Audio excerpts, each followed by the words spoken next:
Please, I am begging you, I would love to see your take on a full power version of a Teval Arbiter of Virtue deck.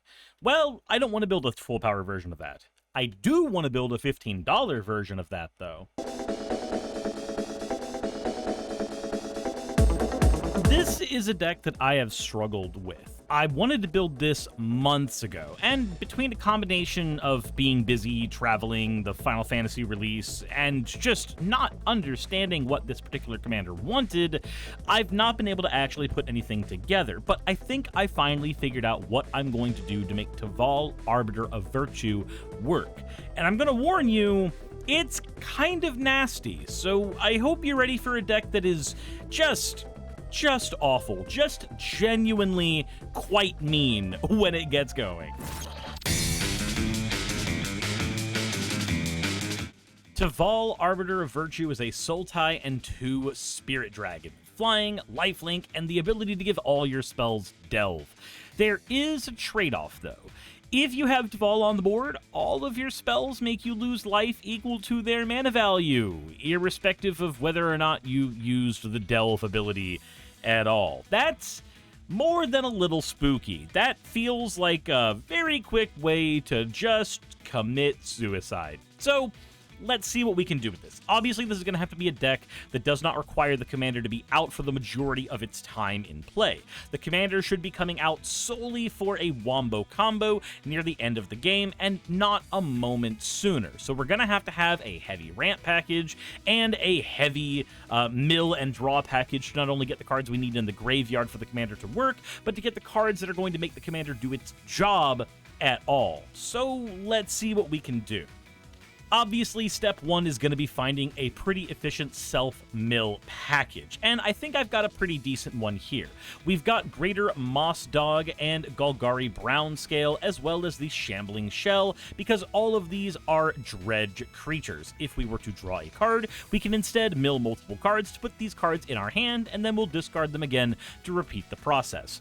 This should allow us to get through our deck pretty quickly, but we're going to supplement these with Grizzly Salvage, Town Greeter, Satyr Wayfinder, and Grapple with the Past. All of these mill cards and then add lands or creatures to our hand, making it easier for the deck to get what it needs. We also want some basic mill strategies as well, so a Nyx Weaver, which can mill us every single turn, and a Diviner of Mist, which can mill cards and then also cast spells from our graveyard, is going to be very helpful. The deck has a good few instants and sorceries in the deck that all cost 4 or less, so this should be able to happen just fine. Oh, by the way, because we are kind of a combo deck, Nyx Weaver's secondary ability of being able to go into the graveyard and grab any of our cards and put them back into our hand is going to be incredibly useful, so long as we can have the Nyx Weaver on the board in the first place. And because we are going to be milling so many cards, let's go ahead and find ways that mill can hurt our opponents. Sir Conrad the Grim and Dreadhound will both burn our opponents for a lot of damage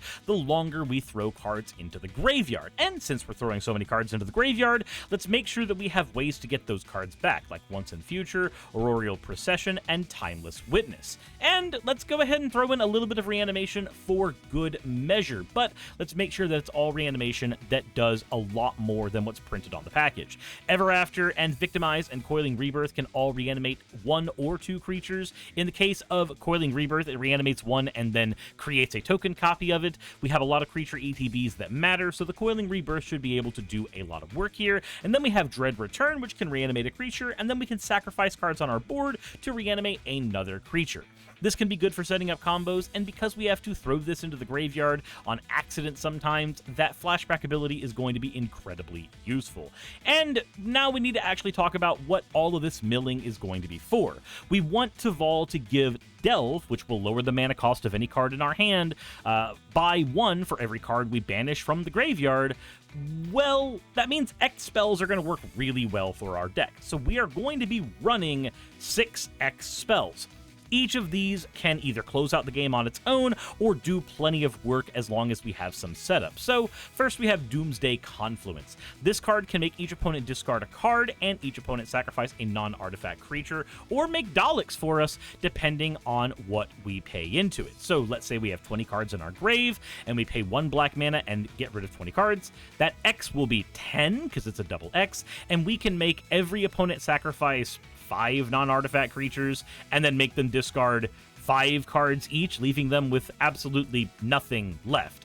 We won't have anything else left either, but we are kind of a graveyard deck, so our cards being in the grave doesn't hurt us as much as it hurts other people. If we make those Daleks, however, then we'll have a board state that we can start hurting people with after we've exhausted everybody of their resources. Let's have a Psychic Drain so that we can get a lot more cards in our graveyard for our self-mill strategy, and also gain all the life back that we ended up spending on this. Play this either before you have Teval or after you have Teval, and it should set you up pretty well. And you know what? Let's add in just a straight up steal everybody's shit card. Mass Manipulation. For 2x and 4 blue, we can gain control of X target creatures and or planeswalkers. If you've got enough life to sink into this, just steal everything your opponents have and throw it right onto your board permanently. Who needs to cast extra spells, which uses life resources we don't have, when we can just take everybody else's best cards, including their commanders? Let's put in Aggressive Biomancy and Doppelgang. These can both clone powerful creatures on our board or any other permanents at all to create game-winning states. With Doppelgang, let's say you have the Sir Conrad out on the board and a couple of other creatures. Use the Doppelgangs to create a bunch of clones of our mill creatures and a bunch of clones of Sir Conrad. The Sir Conrads will all see each other and kill themselves, burning our opponents for a lot of damage all at once, and then the mill creatures will finish off anybody who happens to be a life gain deck when we do so. Let's also put in Gelatinous Genesis to give us a way to win via combat, creating XXX Gelatinous Ooze tokens all at once. Again, if we have that 20 cards in the graveyard, this will make 10 green Ooze tokens. 100 damage in a go-wide board state is hard to deal with. And let's also put in 1 Exsanguinate. This makes each opponent lose X life, and then we gain life equal to the life lost this way. This not only can help us bounce back from the life lost from our commander, but this card can just end the game on its own. If we have even a little more life than our opponents, even 1 more life than our opponents, and a big enough graveyard, Exsanguinate should be able to end the game right there. Just be a little careful. We may deal with like a stray lightning bolt or something, and that would cause this to be a giant game draw for everyone. But that does it for the core of the deck. We want to mill cards to fuel Teval, we want to play Teval late into the game, and we want to play a big X spell to hurt our opponents. But we need to be able to draw into those X spells, and while our self-mill can get us kind of there since we have so much reanimation and recursion, let's be a little more consistent and talk about a full-on draw package. Hey, real quick, I just want to ask you to do me a huge favor. Please consider following me over on Blue Sky and other social media linked down below. And if you haven't subscribed already, please consider doing that as well. And if you want to financially support the show, obviously there's Patreon and a fourth wall link down there with a playmat, but you can also click on this mana pool link and pick up any of your singles that you want over there. That link gives me a kickback and helps me out a ton. Thank you very much for your time, and I'll get right back to the video. We're going to be running a 9-card draw package here, and this runs... basically, every card needs to either draw us a card and throw something into the grave, or draw us a card and do something else for us. So, in the draw us a card and do something else for us, we have Eureka Moment, draws 2 cards, and then lets us put a land from our hand onto the battlefield. Forbidden Alchemy lets us look at the top 4 cards of our library, put one into our hand and the others in the graveyard, and it's got flashbacks, so the other thing it's doing for us is being able to be used even if it gets sent into the graveyard. For throwing things into the graveyard, though, we have Memories Returning, Hostile Negotiations, and Factor Fiction. All of these allow us to grab 2 to 3 cards out of a pile and throw the rest into the graveyard after playing a fun game with an opponent. Then we have Thought Courier, Merfolk Looter, Vohar Vidalian Desecrator, and Bonded Fetch. All of these can draw through our deck at a decent click while throwing cards into our graveyard, fueling Teval and our X spells as we go. And because these are repeatable every turn, these should be able to get us through our deck very, very nicely. And throwing a reanimation target into the graveyard is always going to be good in a deck like this. And that should do it for all of our draw package. Combined with our mill package, we've got 18 cards that allow us to select through our deck. But we do need to make sure that our opponents aren't able to win the game on their own, so let's talk about our removal package so that we can slow our opponents down so that we can catch up and win. We are a budget deck after all. For the removal and interaction package, we are going to be running 12 cards plus 2 board wipes, and we're going to start with the counter spells. We are a combo deck, so these are very important. Negate, Sinister Sabotage, and Refute can all counter spells, and Sinister Sabotage and Refute can do this while also throwing things into our graveyard, which our deck wants to do. Then let's get out some Omni removal. Binding the Old Gods can get rid of any non-land permanent while also giving us a land. Alpha Deathclaw can destroy any permanent at all when it touches the board, and Meteor Golem is the little brother of Alpha Deathclaw, which can do the same thing, especially if we are reanimating it. Awaken the Honored Dead can blow up any non-land permanent and allow us to mill 3 cards as well, and it can allow us to get a creature or land from our graveyard to our hand by discarding any card once we have hit that final ability on the card. Then we have some creature removal. Death Sprout blows up a creature and not draws a card, but it gets us a land. Ravenous Chupacabra and Dalek Drone blow up a creature when they touch the board. Putrefy can blow up an artifact or a creature whenever we need, and Fangkeeper's Familiar can counter any spell that is a creature spell, or blow up an enchantment, or Surveil 3 and gain us 3 life when it touches the board.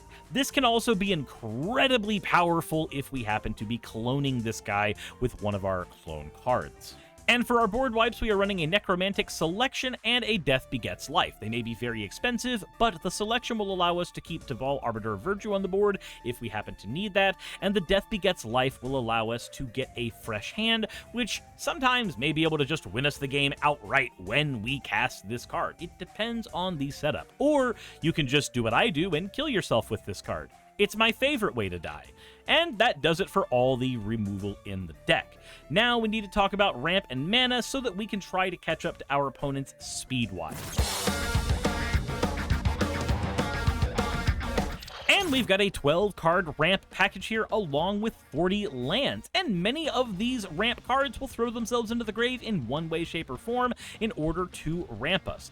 Dawn Treader Elk can throw itself to the grave to get a land from our deck onto the battlefield, basic lands only. Font of Fertility does the same thing, as does Wayfarer's Bauble, as does Sakura Tribe Elder, as does Diligent Farmhand. All of these are variations on the same principle. Thing comes on board, sacrifice Thing somehow, get Thing from deck onto battlefield. Then we have Farhaven Elf, Search for Tomorrow, Rampant Growth, and all of these cards can grab a basic land from our deck and put them onto the battlefield.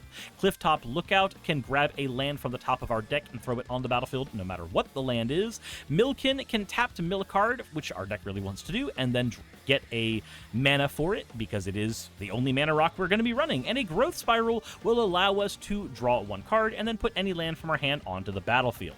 Finally, we have a Wood Elves, one of the 2 methods of tutoring up any forest from our deck, and the reason why we are going to be running a couple of searchable lands in the deck. And, well, that does it for all of our ramp. Now we just have to get through the lands, the part that nobody really likes, but I seem to really enjoy. 7 forests, 5 swamps, and 4 islands make up our basic land package, with our Dimir lands made up of River of Tears, Tainted Isle, Darkwater Catacombs, Sunken Hollow, and Temple of Deceit. Temple is our only tap land in this deck in the Dimir colors. Then, for our Golgari colors, Temple of Malady, Tainted Wood, Haunted Mire so we can search it up with Binding the Old Gods or Wood Elves, and Viridescent Bog. And finally, for the Simic ones, we have a few more. 1 tapped land with the Temple of Mystery, and another tapped land in the form of a Tangled Islet. This card can be used with our Binding the Old Gods or our Wood Elves. Finally, for our untapped lands, we have Yavimaya Coast, Overflowing Basin, Vine Glimmer Snarl, Flooded Grove, and Hinterland Harbor. Then for our Omni lands, we have Command Tower, Exotic Orchard, and Opulent Palace. If you do have access to the Triome, it is more powerful in this deck than normal because you can throw it to the grave. Speaking of throwing to the grave, we are going to be running the fetching lands Evolving Wilds, Terramorphic Expanse, Myriad Landscape, and Foreboding Landscape. The Myriad Landscape can ramp us, and the Foreboding Landscape can cycle out when we need it to, and it's also just a fetching land in general. And we're going to be running a singular utility land in this deck, and that is the Dakmor Salvage. Though, if you are upgrading the budget for this deck, you certainly can put in more utility lands. There is plenty of room for them. The Dakmor Salvage is here because it is a dredge land that we can use to dig through our deck very well with our deck's looters. And that does it for everything in the deck. Now all that's left to do is to actually talk about how to play the damn thing, because, oh, it's going to be fun to see what kind of big numbers we can come up with in this thing.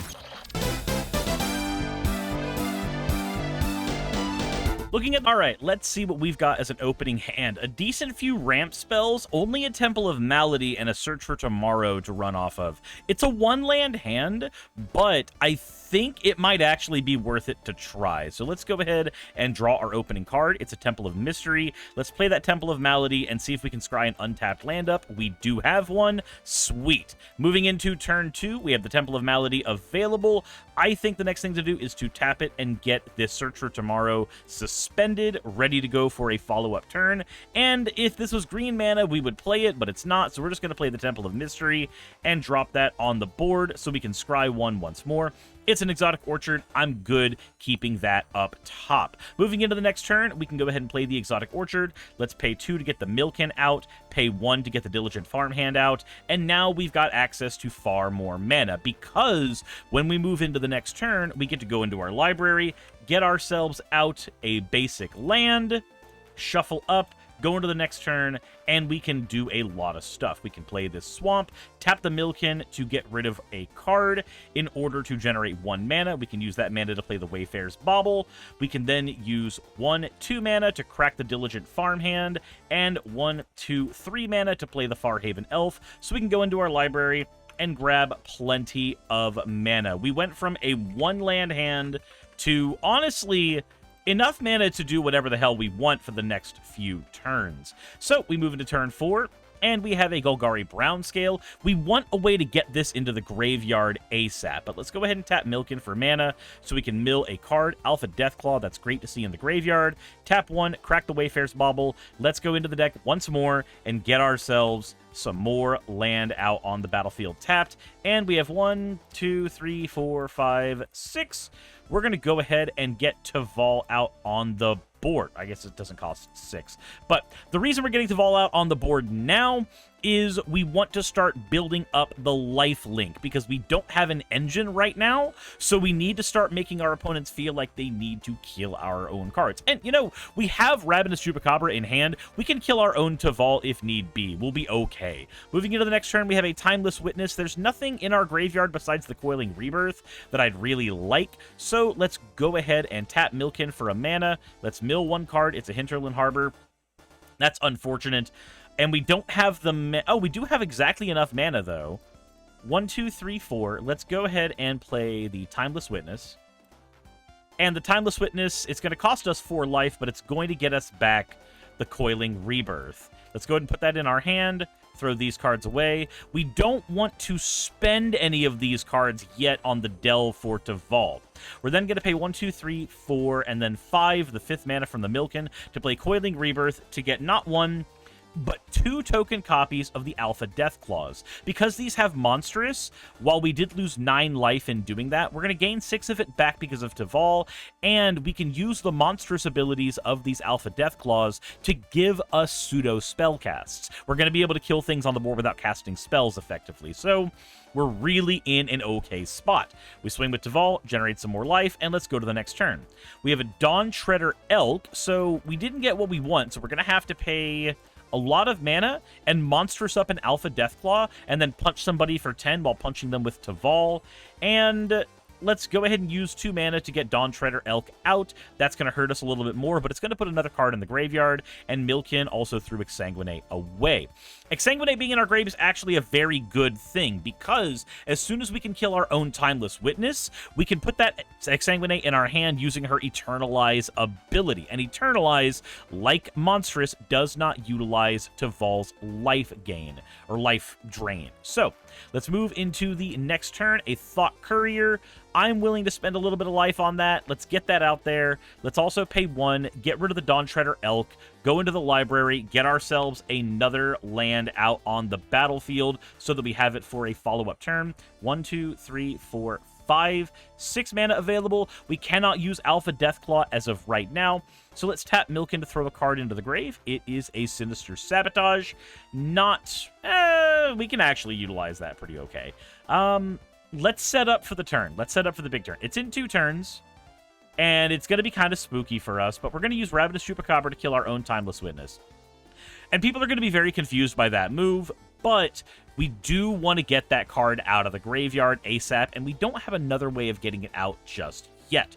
So, Also, we still have a monstrous ability available on Alpha Deathclaw, so it's not like we're out of options. And on an opponent's turn, if I tap my mana correctly instead of the way I tapped it, we can use a negate to stop our opponents from getting rid of our board state. So let's go ahead and move into the next turn. We have a Satyr Wayfinder. That is a perfect card for us. We can lose the 2 life and mill 1, 2, 3, 4 cards and put this forest in our hand and go ahead and play it. These 3 cards are going to be perfect for later. Tap the Thought Courier to draw a card and discard the Golgari Brown Scale. Now we have our Dredger in the grave in case we need it. Let's tap the Milken. This will mill a once in future. I would have preferred to have access to that, but it's okay. Do we have... No, we're not going to be able to get that back. 1, 2, 3, 4, 5, 6, 7. We are going to go ahead and eternalize our Timeless Witness. Let's go ahead and eternalize her. There she is. She is gone, and she is going to give us back that Exsanguinate. Now everybody kind of sees what we're going to be doing, which is a little spooky, I'm not going to lie, but I think we can manage it. We're going to go ahead and swing with the Teval and the Alpha Deathclaw. We're getting people lower and lower so that this Exsanguinate can be a game-winning card. Moving into the final turn, hopefully, we're going to go ahead and play the Flooded Grove, tap the Milken to mill out a Victimize. We keep milling out our important cards. Not super thrilled about that. Let's tap the Thought Courier to draw a Swamp and throw it away. And now with 15 cards in our grave, we can do this. Let's go ahead and... We've gained a decent bit of life from Teval. We've lost a little bit of life from him, too. So I'd say we're still around the 30s because we have blockers. We should be able to prevent damage from coming at us. So the end of the game is going to be tapping all of these guys. So we have 1, 2, 3, 4, 5, 6, 7, 8, 9, 10, 11, 12. And then we're going to exile 15 cards from our grave. Do all of that, ideally after combat, so that Teval can generate us just a little bit extra life, and then we're going to cast a big Exsanguinate, draining everybody for about 31, 32 life, and then gaining all of that back in case there's a straggler who's still alive after that. There we go. Big X-Spell wins the game, and that's it. I had to redo this because I had misread Teval and thought we could use Villainous Wealth with Teval, but Teval doesn't care about you being the one casting the spells. Rather, Teval cares about you being the one casting the spells, not where the spells came from. So, had to remove those out of the way in order to make way for a couple extra cards, and, well, Exsanguinate does win games. Let's see what you could do to upgrade this deck, though.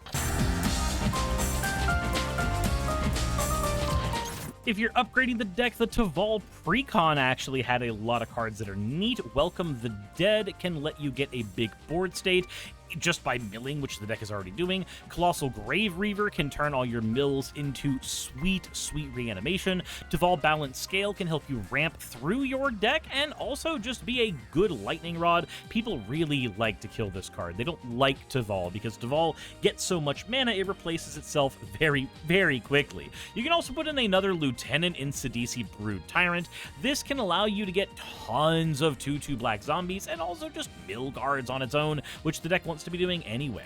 Instead of trying to get life back to make up for what Teval does to you, maybe you could put in a Profane Transfusion to swap the life total of yourself with an opponent. This will allow you to take the 1 life I left us with and turn it into a, no, actually, you have 1 life. Suck it, nerd. Then we can turn our ramp up even higher with a Head Shredder.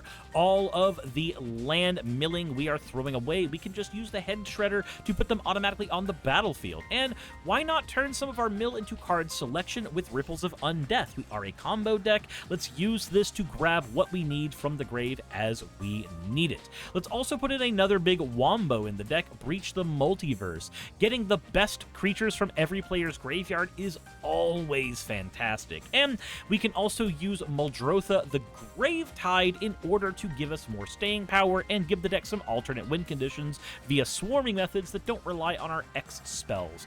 Typically, one of the problems I find with the $15 deck challenge is that the decks tend to be very hyper-focused and do something very well, but it's hard to deviate from that path in any meaningful way, lest the deck becomes a muddled mess. As you upgrade the budget of the deck into the $20s and $30 area though, you suddenly gain the flexibility of cards like Mulchrotha.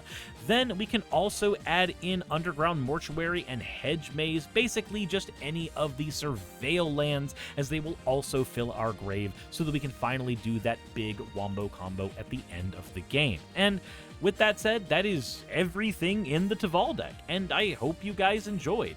I know it's not the full power version like was requested, but I like to build the budget versions of decks first so that I can see if I can build them within limitations. And if I can, then a full power version might come later once I understand where that deck with its limitations runs into problems. And remember, when I'm building a full power deck, all I'm doing is taking a deck from the bottom of bracket 3 to the higher echelons of bracket 3.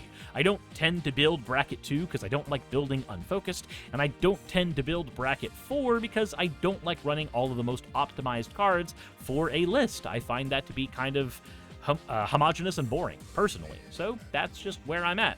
You're always going to find these to be either low or high bracket 3.